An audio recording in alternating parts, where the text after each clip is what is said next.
Students, six class में कैसे हो आप। आज मैं आपका चैप्टर 1 शुरू कर रहा हूँ, नोइंग अवर नंबर्स। तो इसके अंदर आप देखें कि ये जो फिगर बनी हुई है इसको आप पहचानते ही हो। ये जो है वो है आपका आधार कार्ड। ये आधार कार्ड है, ठीक है। आधार कार्ड पर आपने देखा होगा कि बहुत बड़े बड़े नंबर्स लिखे होते हैं।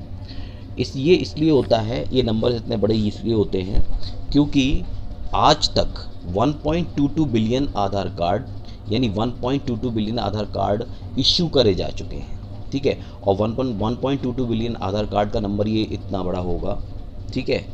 तो इसमें देखो कि कितने जीरोज़ हैं, है ना। ये बहुत बड़े नंबर्स हैं। तो ये हम इस नंबर को दिखा इसलिए रहे हैं क्योंकि हमें अब बहुत बड़े नंबर्स के बारे में बात करनी कि कैसे इनको लिखते हैं और ये कहाँ कहाँ यूज़ होते हैं। सबसे पहले तो सबसे कॉमन है आधार कार्ड में ये नंबर्स यूज़ होते हैं क्योंकि हमारी जो पॉपुलेशन है वो आपको पता है कि 135 करोड़ हम हो चुके हैं। तो उसी हिसाब से इतने सारे आधार कार्ड भी इशू हो चुके हैं। तो और ये आधार कार्ड लिखने के लिए बहुत बड़े नंबर्स की ज़रूरत होती है, ठीक है।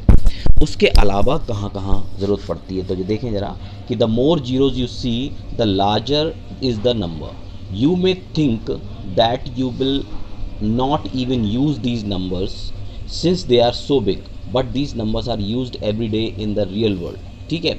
तो लार्जर नंबर्स को आप अगर थोड़ा सा बैठ के सोचेंगे तो ऐसा नहीं है कि इसको जो है वो केवल हम मैथमेटिक्स के पर्पज़ से यूज़ करते हैं। बहुत सारे फील्ड ऐसे हैं जिनके अंदर हम लार्ज नंबर्स को यूज़ करते हैं। उसमें एक तो मैंने आपको बताया आधार कार्ड, और दूसरा है एस्ट्रोनॉमी और कॉस्मोलॉजी। एस्ट्रोनॉमी एक्चुअली में एस्ट्रोनॉमी का मतलब है कि जो अर्थ के बाहर जितना भी यूनिवर्स फैला हुआ है उसमें जितने भी तरह के ऑब्जेक्ट्स हैं, प्लैनेट्स हैं, स्टार्स हैं, गैलेक्सीज़ हैं, उन सब के बारे में जो स्टडी होती है वो एस्ट्रोनॉमी में आती है। और जो कॉस्मोलॉजी है वो इसी की एक ब्रांच होती है। एस्ट्रोनॉमी के अलावा कॉस्मोलॉजी इसी की ब्रांच होती है जिसमें हम ये जानते हैं कि यूनिवर्स कैसे बना, ठीक है। तो ये एक ही चीज़ है एक तरह से देखा जाए तो, एस्ट्रोनॉमी और कॉस्मोलॉजी। लेकिन कॉस्मोलॉजी में ये है कि कॉस्मॉस का या स्पेस का जो इवोल्यूशन है। हाँ, तो हाउ मैनी स्टार्स, अब देखो उसके अलावा स्टार्स है ना, और 10 बिलियन गैलेक्सीज़ हैं इन ऑब्जर्वेबल यूनिवर्स। ऑब्जर्वेबल यूनिवर्स का मतलब होता है कि जितना हमें दिखाई देता है, जितना यूनिवर्स हम देख सकते हैं अपनी आँखों से, और टेलीस्कोप जितना भी हाई पावर का टेलीस्कोप होता है उससे देख सकते हैं।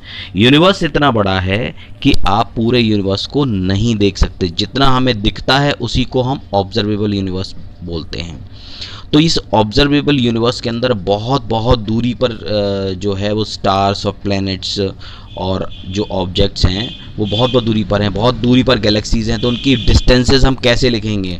हम उनकी डिस्टेंसेस को बहुत बड़े नंबर्स में ही लिखेंगे, ठीक है। तो यहाँ हमारे बड़े नंबर्स, बिग जो लार्ज नंबर्स हैं वो काम आते हैं। और अभी इस चैप्टर में नोइंग अवर नंबर्स में हम 7 डिजिट्स तक के नंबर्स के बारे में बात करेंगे। नंबर्स तो बहुत बड़े बड़े लिखे जाते हैं लेकिन आपके कोर्स के हिसाब से 7 डिजिट्स के जो नंबर हैं उनके बारे में हम बात करेंगे, ठीक है। अब इसमें एक चीज़ आती है कि अगर आप देखें कि अगर आपने लिखना है कोई लार्ज नंबर, अगर आपने यहाँ पर देखो revision of numbers up to 5 digits, तो सबसे पहले हम प्रीवियस क्लासेस में 5 डिजिट के नंबर पढ़े हैं हमने, उसके बारे में बात करते हैं। तो 5 डिजिट तक के जो नंबर्स होते हैं, जैसे सबसे बड़ा नंबर 1 डिजिट का 9 होता है, ठीक है। और सबसे छोटा नंबर 1 डिजिट का 1 होता है। उसके बाद सबसे छोटा 2 डिजिट का नंबर 99 होता है। तो आप तो जानते हैं कि अगर आपको सबसे बड़े नंबर्स कितने भी डिजिट के चाहिए तो उतने टाइम्स आप 9 लिख दें, है ना। जनरली हम लोग जनरल तरीके से याद कर लेते हैं ना, दिमाग में बिठा लेते हैं कि उसमें क्या है कि जितने टाइम्स आपको जितने डिजिट का नंबर चाहिए और कह रहे हैं कि ये सबसे बड़ा नंबर बताओ, उतने बार आपने 9 लिख देना है, तो वो नंबर सबसे लार्जेस्ट नंबर हो जाएगा उतने डिजिट का, ठीक है। और आपको स्मॉलेस्ट लिखना है, सपोज आपको 1 डिजिट का स्मॉलेस्ट नंबर लिखना है तो वो 1 होगा, और 2 डिजिट का स्मॉलेस्ट नंबर लिखना है तो वो 10 होगा। यानी 1 के बाद फिर आप उतने जीरो लगाते जाइए,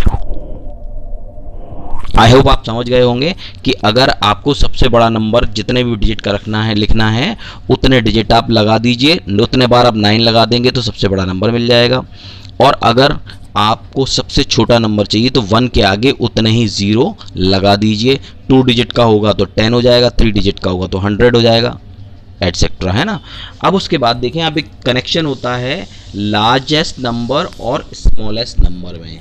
क्या होता है कि अगर आप लार्जेस्ट नंबर लिख रहे हो, लार्जेस्ट नंबर 1 डिजिट का 9 होगा और उसमें जैसे ही आप प्लस करेंगे 1 तो स्मॉलेस्ट नंबर ऑफ 2 डिजिट बन जाएगा, है ना। तो हर एक में जैसे ही आप 1 प्लस करते जाओगे आपको स्मॉलेस्ट नंबर अगले डिजिट का, यानी 1 का है तो 2 का मिलेगा, 2 का है तो 3 का मिलेगा, ठीक है। तो ये टेबल आपकी बुक में दी हुई है, इससे आप समझने की कोशिश करना।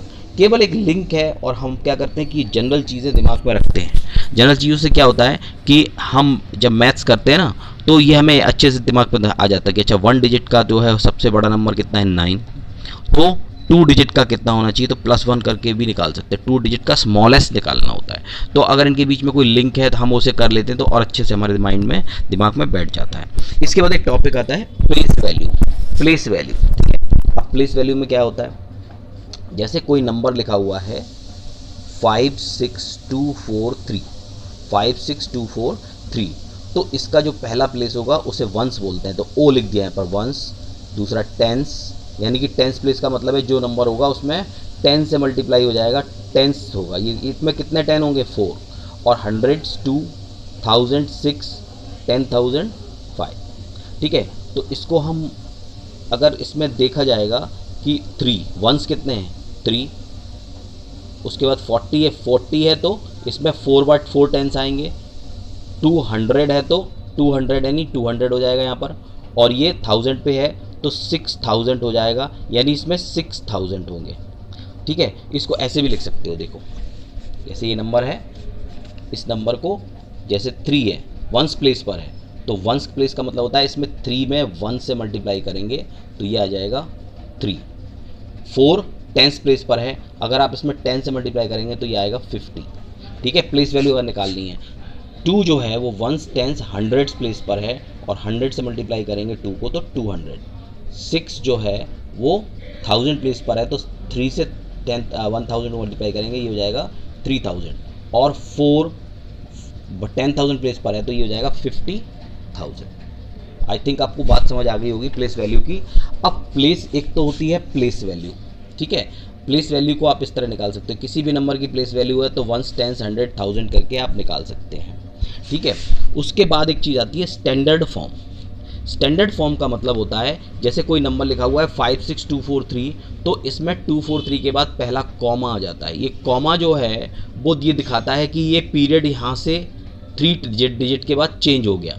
फिर अगर इससे आगे नंबर होता तो फिर उसके बाद हर 2 डिजिट के बाद एक कॉमा लगता है, क्योंकि अभी हम इंडियन सिस्टम की बात कर रहे हैं और इंडियन सिस्टम में पहले 3 के बाद कॉमा लगता है, फिर हर 2 के बाद कॉमा लग जाता है, और वो बताता है कि ये पीरियड चेंज हो गया, ये 1000 तक था, ये लाख तक है, और ये 10, उसके बाद में लाख के बाद करोड़ वाला पीरियड आ जाएगा, फिर अरब्स वाला पीरियड आ जाएगा। तो ठीक है, तो इस तरह से ये जो कॉमा है वो डिपिक्ट करता है पीरियड्स को कि पीरियड चेंज हो रहे हैं, ठीक है। अब देखें इसमें एक एग्जांपल दिया हुआ उसे देख लें। Right the following numbers in standard form, expanded form and word form. तीनों चीज़ें देखिए, स्टैंडर्ड फॉर्म में इसको लिख के दिखाओ, फिर इसको एक्सपेंडेड फॉर्म में, एक्सपेंडेड फॉर्म में लिखना तो आप जानते हैं पहले से ही, ठीक है, एक बार फिर से कर लेंगे।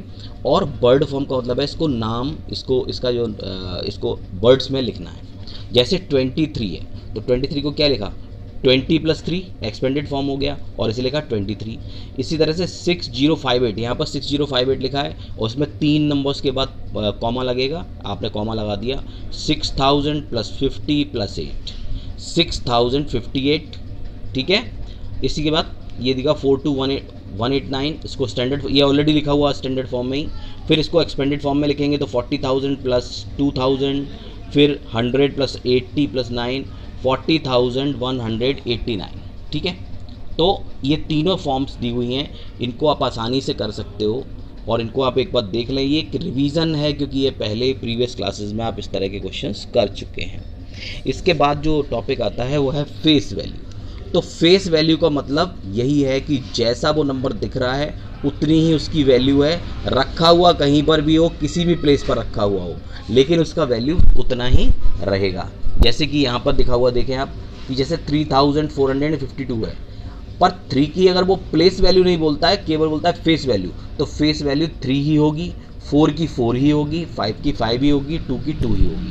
प्लेस वैल्यू में 1s 10s 100s करते हैं तो उसमें ये सब कुछ चेंज हो जाता है। तो इसको कंफ्यूज मत करना, don't confuse in face value and place value, ठीक है। तो फेस वैल्यू अलग होती है और फेस वैल्यू अलग होती है, ठीक है। इसके बाद आता है कंपेयरिंग एंड ऑर्डरिंग नंबर्स।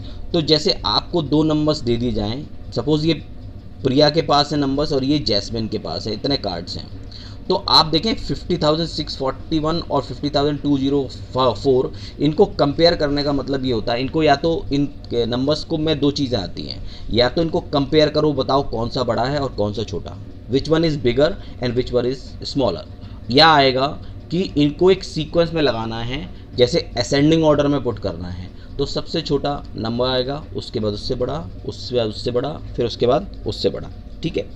और अगर डिसेंडिंग में आता है तो जो ग्रेटेस्ट नंबर होगा सबसे पहले आएगा और फिर धीरे धीरे छोटे नंबर्स आगे पुट होते चले जाएंगे, ठीक है। तो यहाँ पर जैसे आपको कंपेयर करना है, नंबर्स को कंपेयर करना है, तो अब देखें कि 50 से 50 को, यानी 50,000 यहाँ पर भी है, 50,000 यहाँ पर भी है, 100 में 600 है और यहाँ 200 है, तो इसके आगे हमें करने की ज़रूरत नहीं है कि हमें पता लग रहा है कि ये नंबर बड़ा है और ये छोटा है, क्योंकि इसमें 600 है और इसमें 200 है। तो हम ऊपर से चेक करना शुरू करते हैं। अब देखिए यहाँ पर 80,000 है या 17,000 है, आगे चेक करने की ज़रूरत नहीं है, ऑब्वियसली 80,932 इज़ ग्रेटर देन 17,071, ठीक है।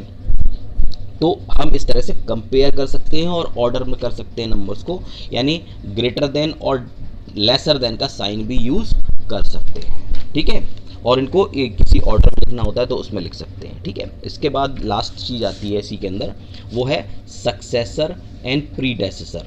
सक्सेसर का मतलब होता है, मैं आपको एक लाइन में बताता हूँ। सक्सेसर का मतलब, एक एग्जाम्पल ले लेते हैं। सक्सेसर में 456 कोई नंबर है, कह रहे हैं सक्सेसर बताओ, तो आप उसमें 1 ऐड कर देना तो आ जाएगा 457, ये सक्सेसर हो गया। प्रीडेसेसर यानी 456 में से 1 माइनस, यानी उससे जस्ट पहले वाला नंबर मुझे चाहिए, उससे जस्ट पहले वाला नंबर चाहिए, तो मैं इसमें से 1 माइनस कर दूंगा, तो ये प्रीडेसेसर हो जाएगा 455, ठीक है। तो successor 450, successor of 456 is 457 and predecessor of 456 is 455, है ना। इसके बस ये सारी चीज़ें हो गई, सारे पॉइंट्स इसके अंदर हमने क्लियर कर लिए हैं। नंबर कैसे फॉर्म करते हैं, तो उसके लिए भी हम क्या करेंगे, डायरेक्ट जो है वो करेंगे लेट्स ट्राई 1। तो लेट्स ट्राई 1 मैं आपको नेक्स्ट वीडियो में बताऊंगा। आप यहाँ तक जो है चीज़ों को थोड़ा सा स्टडी कर लेंगे, जो जो पॉइंट्स मैंने बताए हैं वो सारे आप ध्यान से एक बार पढ़ेंगे।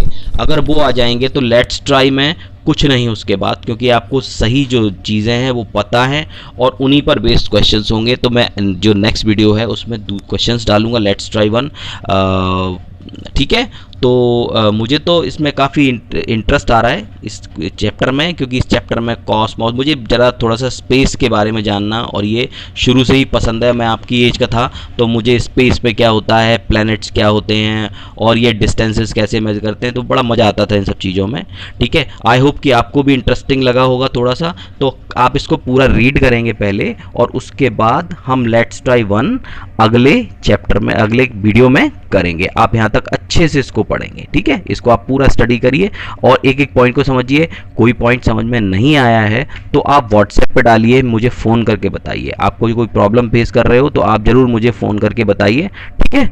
और ठीक है, ओके देन, बाय बाय।